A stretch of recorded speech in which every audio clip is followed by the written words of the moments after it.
కూడా కొత్త చేశానండి చెప్పాను మీ లైన్ గారు చెప్పానండి ఎప్పటి నుంచి అడుగుతాను పంచాయతీ కట్ చేశారు అప్పుడే 2 సంవత్సరాలు బట్టి కట్టుకున్నారు వాడుకుంటున్నారో ఏదో బిల్లు అయితే కడతాను నేను బిల్లు కట్టేసుకుంటే ఇస్తానండి వాళ్ళ మీటర్కే డబ్బులు మీటర్కి తమ్మలేయకపోతే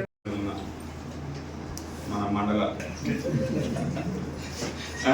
ఎలక్షన్స్ లేకుండా గ్రామాలకి సర్పంచులకి ఇన్ఛార్జ్ హోదాతో నియమితులైనటువంటి అధికారులకు అందరికీ కూడా నాకు అందరికీ నమస్కారాలు. అదేవిధంగా పాత్రికేయ మిత్రులకు కూడా నా యొక్క స్పెషల్ థ్యాంక్స్. ఎందుకంటే ఈ యొక్క మీటింగ్లో ఎక్కువ మంది పాత్రికేయులు అటెండ్ అయ్యారు కాబట్టి స్పెషల్గా థ్యాంక్స్ ఇస్తాను అందరికీ కూడా.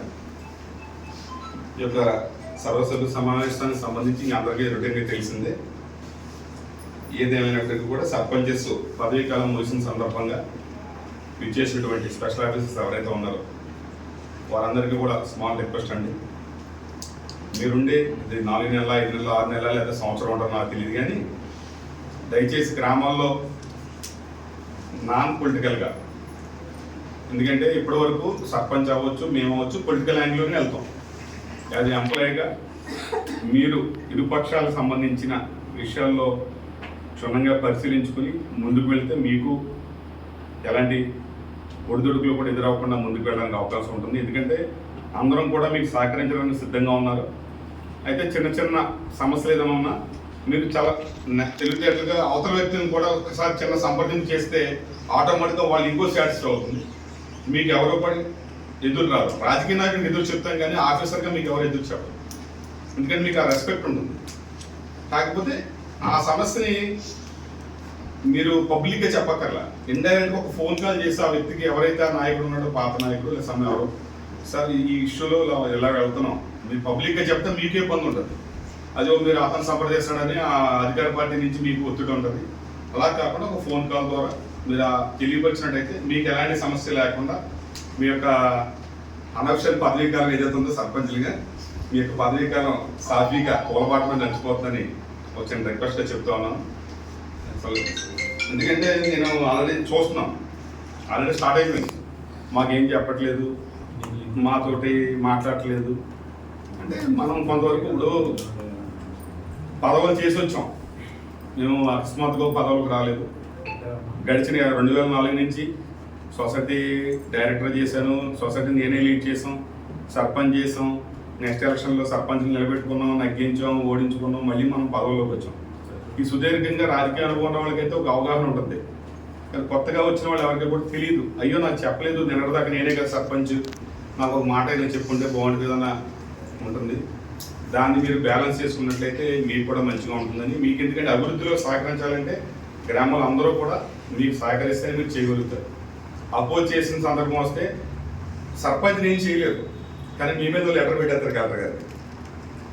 ఇది ఒక ఆయుధం కాబట్టి అలాంటిది తెచ్చుకోకుండా ఏదైనా ఉన్నట్లయితే మాలాంటి నోటీసులు పెట్టండి. ఏ ఊర్లో ఈ సమస్య ఉన్నా మీరు మండలంలో మాలాంటి నోటీసులు పెడితే మేము ఆ గ్రామంలో ఏదైనా ఇబ్బంది ఉంటే మా సైడ్ నుంచి అండ్ ఓపెన్గా చెప్పారు, వైసీపీ పార్టీ నుంచి మా వాళ్ళు అక్కడ ఇబ్బంది ఉంటే మాలాంటి నోటీసులు పెట్టండి. మేము వాళ్ళతో సమన్వయం చేసి మాట్లాడి మీకు ఎలాంటి ఇబ్బంది లేకుండా మీ యొక్క పనికి ఎలాంటి ఆటంకం లేకుండా మేము కూడా మాట్లాడడం జరుగుతుందని తెలియపరుచుకుంటూ ఉన్నాను. అదేవిధంగా ఈ సమ్మర్ ప్రతి సంవత్సరం కూడా మేము ఇప్పుడు కూడా టాప్ ప్రయారిటీగా మీటింగ్లో చెప్పేది ఇచ్చేది కూడా సమ్మర్లో ఎక్కడ కూడా వాటర్ ప్రాబ్లమ్స్ రాకుండా ప్రతి గ్రామంలో కూడా చూసుకోవాల్సిన బాధ్యత మనందరి మీద ఉంది. దానికి సంబంధించి ఏదైనా అవసరమైతే అటు మోటార్స్ పోయినా లేకపోతే అటు ఏదైనా ఫిల్టర్ బెడ్లకు సంబంధించి ఏదైనా ఇబ్బందులు ఉన్నా ఏదైనా ఉంటే ఎడిషనల్గా మండల పరిషత్ నుంచి మీట్ అవ్వడానికి కూడా మనం ఎప్పుడు కూడా సిద్ధంగా ఉంటాం.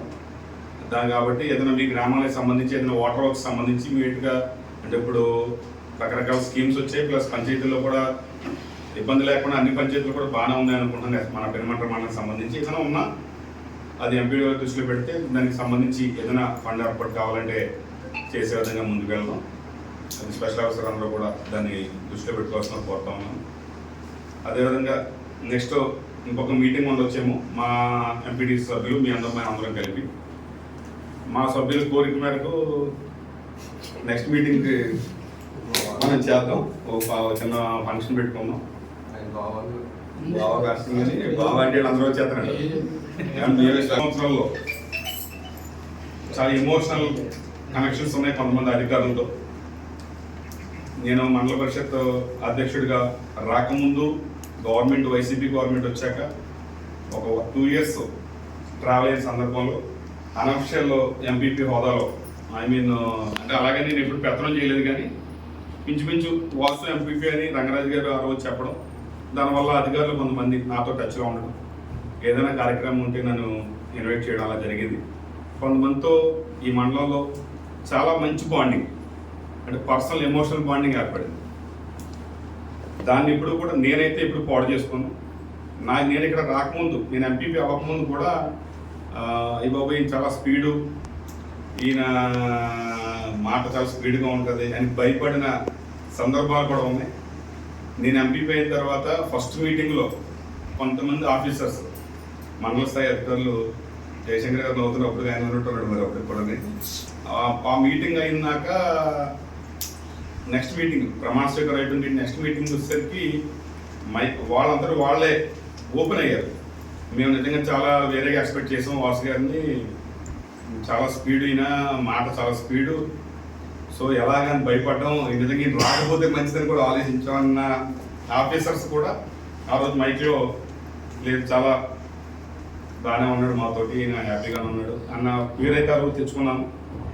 అదేవిధంగా ముందుకెళ్ళాలని అనుకుంటున్నాను. ఏదైనా ఏ ఆఫీసర్నైనా ఏ సబ్జెక్టులైనా హార్ష్గా మాట్లాడడం అంటే అది అక్కడ ఉన్నటువంటి పరిస్థితులను బట్టి తప్పితే ఏ అధికారి మీద వ్యక్తిగతంగా కానీ పరోక్షంగా కానీ ఎలాంటి మా వివక్షత లేదు, వాళ్ళతో మాకు ఎలాంటి శత్రుత్వం లేదు. కేవలం అక్కడ ఉన్నటువంటి పాలసీ మ్యాటర్ లేదా ఆ ఊర్లో ఉన్నటువంటి ఇష్యూ మీద అప్పటికప్పుడు ఆ గ్రామంలో మాకు ఉన్నటువంటి ఒత్తిడి వల్ల మాట్లాడి ఉంటాయి తప్పితే దీన్ని క్యారీ ఫార్వర్డ్ చేసుకుంటూ ఆ ఆఫీసర్ని ఏదో చేసేది, ఆ ఆఫీసర్ని ఇక్కడికి పంపించేది, ఇలాంటి ఆలోచనలు ఏ రోజు కూడా మేము చేయలేదు. అయినప్పటికీ కూడా నా మండల పరిషత్ కాడికి వచ్చి, మన మండల పరిషత్ కాడికి వచ్చేసరికి నా 5 సంవత్సరాల పదవీ కాలంలో ఒక్క ఎంపీడీఓని కూడా శాశ్వత ఎంపీడీఓ చూడలేకపోయింది నేను.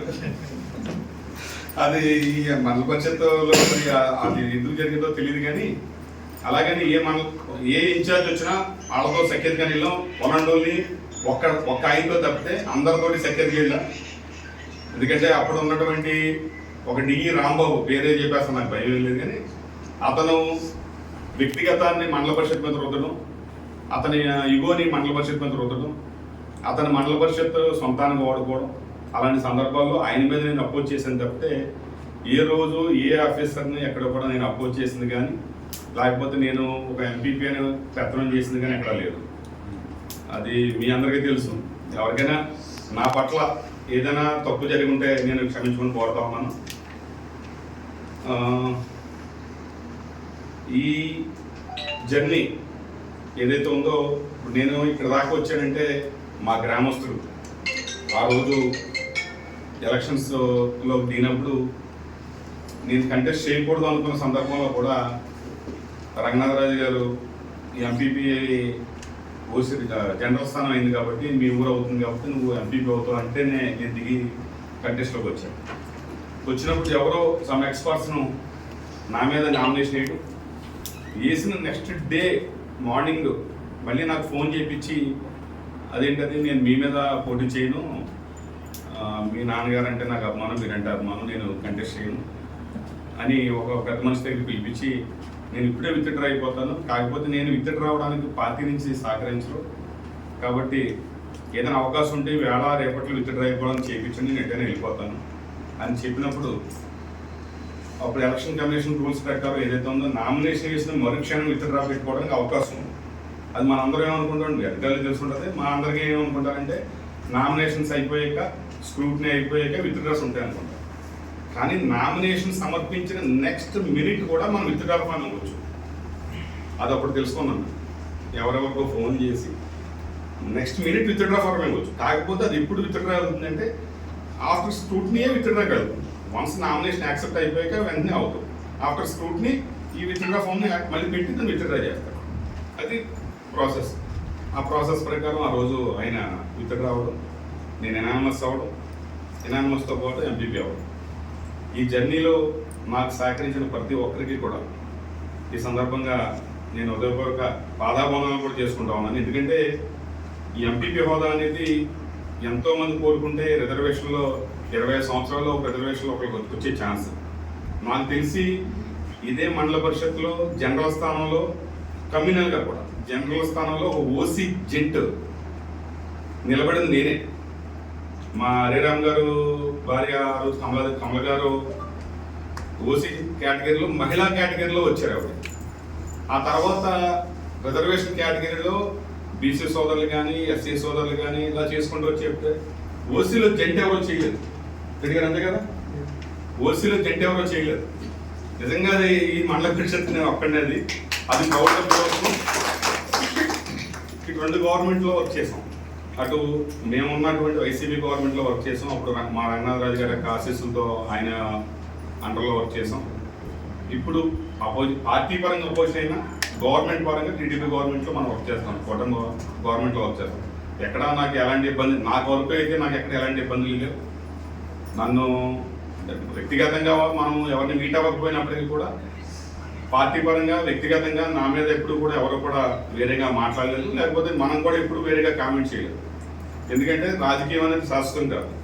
నేను నమ్మిన సిద్ధాంతం రాజకీయం కేవలం 5 సంవత్సరాలు లేదా ఆ రోజు ఆ రాజకీయం వరకుని దీన్ని క్యారీ ఫార్వర్డ్ చేసుకెళ్ళి దీన్ని ఫ్యామిలీకి ఆపాదించుకుని మనం వ్యక్తిగతంగా ఆపాదించుకునే సిస్టమ్ అయితే కాదు. అలా చేయడం తప్పని నేను వ్యక్తిగతంగా నమ్ముతాను. ఆ రకంగా నేను ముందుకు వెళ్తాను. ఎందుకంటే నేను ఈ మీటింగ్ హాల్ దాటేసి బయటకు వెళ్ళాక నేను మళ్ళీ దీని సంగతి కూడా ఆలోచించాను. దానికి ప్రత్యక్ష ఉదాహరణే మన వెంకరెడ్డి గారు వచ్చి ఇలా అందరూ చూస్తున్నారు. లేదా మేడం గారు బైక్గా నన్ను ఇదేంటి సార్ మీరు అసలు ఆఫీసు రాని సార్ అడిగిన సందర్భాలు ఉన్నాయి. నాకు అవసరం లేదు.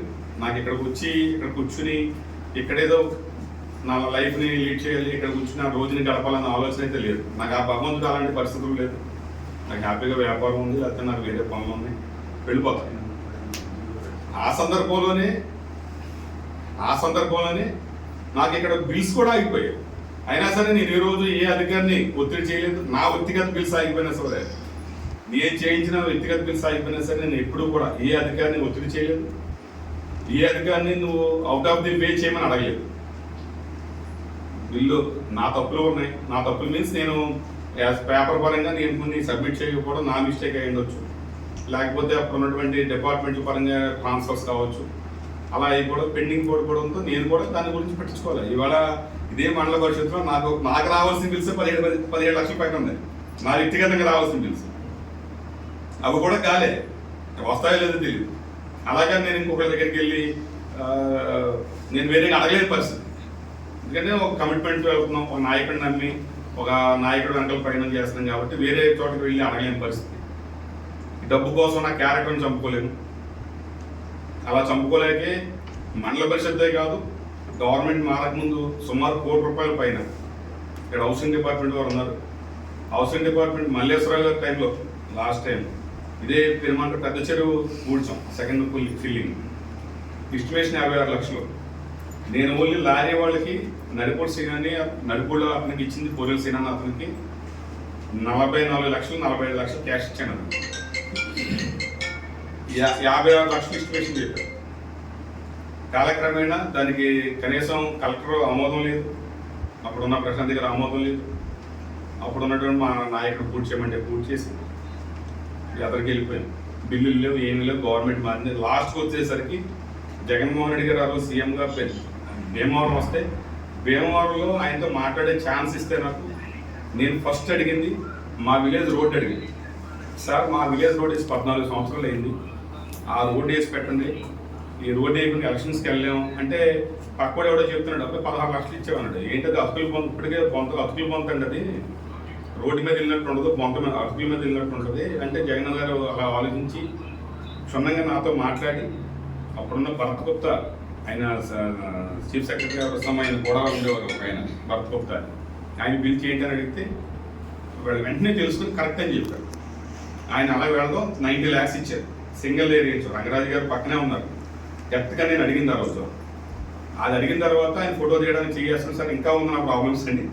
ఒకటి సెకండ్ ప్రాబ్లంగా నేను ఈ సమస్య అడిగాను. ఇలా మట్టి పూడ్చులు ఏంటి కూడా మన గ్రామాల్లో ఒక నాయకులు చేస్తున్నాం, బిల్స్ అవ్వట్లేదంటే ఏంటి అని అడిగితే నేను ఇదే ఇష్యూ చెప్తే కలెక్టర్ గారు పక్కన ఉన్నారు, ప్రశాంతి మేడం ఉంటే పిలిచాడు దగ్గరికి. నేను చూస్తానన్నారు. ఇలాగే చెప్తాను సార్ చూడడానికి ఉండదు, ఇలాగ వెళ్ళాక మేము ఎవరో తెలియజేయలేక అని చెప్తే పక్కన ప్రసాద్ రాజు గారు ఉన్నారు, ముందు ప్రసాద్ రాజు వాసు మాట్లాడదాం అన్నాడు. ఏంటి మాట్లాడదు, ఆగండి మీకు అన్నాడు. జగన్ గారు ఎదురుకుండా ఉన్నారు. నేను ఆగండి అన్నా. జగన్కి అర్థమైంది. ఆ నైట్ 11 గంటల దాకా నాకు ఫోన్లు వచ్చినాయి. సీఎంఓ నుంచి ఫోన్ చేశారు, జిల్లా పరిషత్ మన కలెక్టర్ ఆఫీస్ నుంచి ఫోన్ చేశారు. ఏంటి అసలు మీ స్టేటస్ బిల్స్ ఎక్కడ అయిపోయిందని అడిగితే చెప్పారు. చెప్తే మొత్తం అప్పుడు ఉన్నటువంటి హౌసింగ్ డిపార్ట్మెంట్ డిఈ గారితో సహా అందరూ ఇది మొత్తం అందరూ కూడా లేదు ఆయన ఇంత వర్క్ చేశారు, ఇంత వర్క్ పెండింగ్ ఉంది, ఇంత వర్క్ చేశారు, బిల్స్ రావాలి అని చెప్పి కలెక్టర్ గారికి పెడితే కలెక్టర్ గారు నాకు ఫైల్ పక్కన పడేశారు ఆ రోజు. ఎందుకంటే నన్ను కాదని సీఎంఓ చెప్పారు. ప్రసాద్ గారు ఉన్నారు, ఒకసారి ఇలా ఆఫీస్కి వెళ్ళి కొలవన్నారు, ఇంక ఇక్కడ రాకొచ్చే కలిసి ఏమన్నది వచ్చి పోతుంది. ఆవిడ అన్నీ చేయించి జనవరి 11-12 తారీఖులో సైన్ చేశారు. యాక్చువల్గా ఆర్డర్ ఇచ్చారు. ఇచ్చి ఆవిడ నెక్స్ట్ డే ఆవిడ సెలవులో వెళ్ళారు. సెలవులో వెళ్ళినప్పుడు ఫైల్ కిందకు మూవ్ చేయకుండా ఆవిడ టేబుల్ అట్టు పెట్టి వెళ్ళిపోయారు, సెక్షన్కి ఇవ్వకుండా. వెళ్ళిపోతే వెళ్ళిన తర్వాత మళ్ళీ ఆవిడ జాయిన్ అయ్యింది. 6 days తర్వాత పండగలకి జాయిన్ అయ్యారు. కరెక్ట్గా ఎలక్షన్ నోటిఫికేషన్ స్టార్ట్, మొత్తం పెండింగ్. ఇప్పుడు అదే వర్క్ని ఇప్పుడు 3 క్యూసులు చేశారు. 3 క్యూసులు చేసి 22 లక్షలు అన్నారు లాస్ట్లో వచ్చి. ఇప్పుడు మళ్ళీ 18 లక్షలకు మీకు వేస్తున్నాం, ఎస్టిమేట్ వేస్తున్నాం అని చెప్పారు. ఎక్కడ 44 లక్షలు, ఎక్కడ 56 లక్షలు, ఎక్కడ 18 లక్షలు, అలాంటి పరిస్థితి.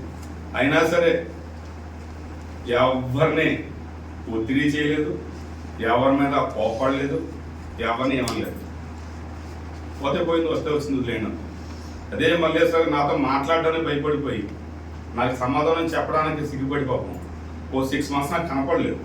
ఈవెన్ ట్రాన్స్ఫర్ అయిపోయిన తర్వాత కూడా నాకు చెప్పలేదు. ఒకరోజు ఈయన కొత్త ఆయన వచ్చిన పరిచయం చేస్తానని తీసుకురావడానికి నా దగ్గరికి వచ్చి అప్పుడు చెప్పాడు, అదేంటయ్యా నువ్వు ఎప్పుడు మారిపోయినా తెలియదు కదంటే ఇలా అయింది, మీకు మొహం చూపించలేకపోతున్నావు అని చెప్పి. నీకు డబ్బు ఎంత పోగొట్టేస్తాను, పోయింది అంతే. ఏ ఆఫీసర్ని ఏమనలేని పరిస్థితి. అంటే ఎందుకు చెప్తున్నానంటే రాజకీయ నాయకుడు మీరందరూ అనుకోవచ్చు పొలిటికల్గా వీళ్ళు చాలా హెడ్ వెయిట్తో ఉంటారు, లేకపోతే వీళ్ళకి వేరే ఛానల్స్ ఉన్నాయి, లేకపోతే వేరే. మాకు కూడా పై లెవెల్లో ఎవరు ఏమీ చేయడు. ఇది నా వ్యక్తిగత ఎక్స్పీరియన్స్.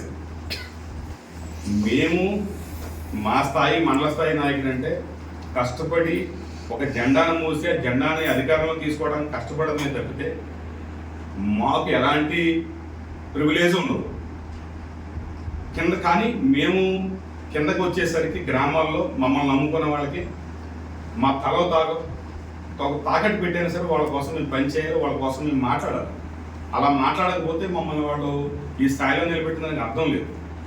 దానివల్ల ఏ నాయకుడైనా మాట్లాడుంటాడు తప్పితే, నేననే కాదు ఏ నాయకుడైనా మాట్లాడతాడు తప్పితే ఏ ఆఫీసర్ మీద కూడా వ్యక్తిగత దురభిప్రాయం కానీ వ్యక్తిగత ద్వేషాలు కానీ ఏ నాయకుడికి ఉండవని సందర్భంగా తెలియజేసుకుంటూ నా యొక్క ఉపద్ఘాతను ఎంతసేపు భరించినందుకు మీరందరికీ కూడా మరొకసారి నా కడతో నమస్కారం తెలియజేసుకుంటూ అందరూ కూడా భోజనం చేసి సెలవుగా కోరుకుంటూ సెలవు తీసుకున్నాం. Thank you.